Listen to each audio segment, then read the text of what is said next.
மாமரம் நிழல் தந்த வீடு முழுசாக நினைவாகி நெஞ்சுக்குள்ளே ஓடு. எங்கட வீட்டு வாசல் எங்கட பாசத்தேசம், எத்தனை காலம் போனாலும் மறக்காத நேசம். முற்றத்து மாமரம் நிழல் தந்த வீடு முழுசாக நினைவாகி நெஞ்சுக்குள்ளே ஓடு.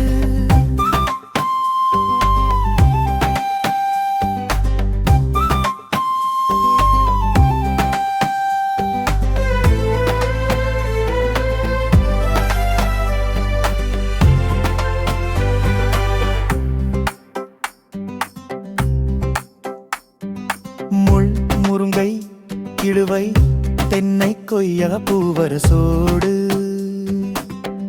சாமர வீசிட ஒய்யாரமாய் நின்ற வீடு. அன்றாடம் கேட்கும் அம்மாவின் குரலது, அழகான ஆலாபனை போல எங்க வீட்டின் இசையது. அப்பு ஆட்சி வந்த வீடு, மாமா மாமி கூடிய வீடு, மச்சாள்மார் மச்சாமார் தம்பி தங்கை சேர்ந்த வீடும். ஊரார் உறவுகள் கூடி குதூகலித்த அந்த வீடு, எங்கட சிரிப்பொலி கேட்டு சிலாகித்த தாய்மடியது. முற்றத்து மாமரம் நிழல் தந்த வீடு முழுசாக நினைவாகி நெஞ்சுக்குள்ளே ஓடு. எங்கட வீட்டு வாசல் எங்கட பாசத்தேசம், எத்தனை காலம் போனாலும் மறக்காத நேசம்.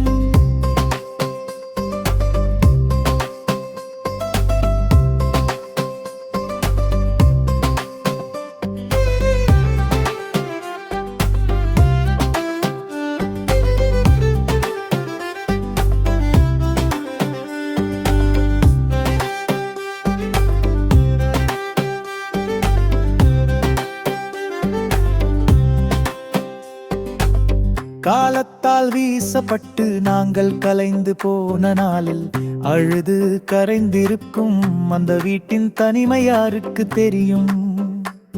எங்கள் கூக்குரல் கேட்காமல் அது தவித்த தவிப்பு, எங்கள் காலடி ஓசைக்காக காத்திருந்த ஏக்கம். ஆண்டுகள் பல கடந்து மீண்டும் நாங்கள் வந்தபோது அப்பப்பா அடிம்போனம் திமிட்டு கொண்டு புத்து மண்ணம் இறைஞ்சு புழுதி மலையாய் படிஞ்சு சௌந்தரிய தேவதையின் ஏழை கோலம் போல நின்றது. தூசி படிந்த சுவர்களில் உமைக்குரல் ஒன்று கேட்குது, எங்களை தேடிய ஏக்கம் இன்னும் அங்கே கிடக்குது. அப்புவின் கடைசி நிமிடம் அப்பாவின் ஆத்மா பறிப்பு, ஆசை மாமாவின் உயிரெடுப்பு, அத்தைகளின் இழப்பின் வலி. அன்பு மச்சாளின் பிரிவு அத்தனை நினைவுகளோடு ஆடிப்போனது ஆடிப்போனது. அந்த வீட்டின் அழகு ஐயரற்ற கோவில் போல, ஆசையற்ற மனிதம் போல, ஓசையற்ற மணியை போல, வீடும் என் அடிவளவும் அடங்கி கிடக்குடு. முற்றத்து மாமரம் நிழல் தந்த வீடு இன்று நினைவாகி நெஞ்சுக்குள்ளே ஓடு.